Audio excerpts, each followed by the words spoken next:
Bukas na nga ang Jollibee Altarasa sa SJDM City, Bulacan. Ito nga pala ang kanilang drive-thru counter. Katabi siya ng Burger King. Huwag ka malilito, sa bandang kaliwa Burger King, sa bandang kanan ang Jollibee. Hindi na ako tumuloy mag-drive-thru kasi ang haba ng pila, paikot pa kasi yan, kaya mag-dine-in tayo.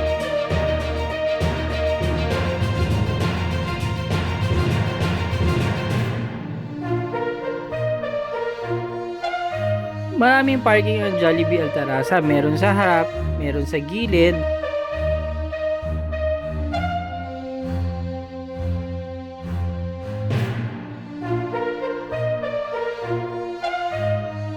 Nakapag-park na ako, halina, pasok tayo sa loob ng Jollibee Altarasa.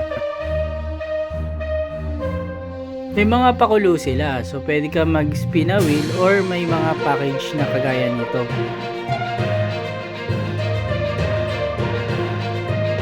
Moderno ang design ng branch na ito. Meron touchscreen para mag-order.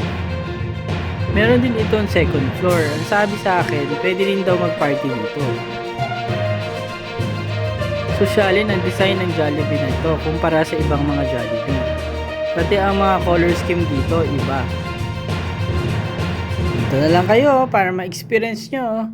Please don't forget to subscribe for more videos.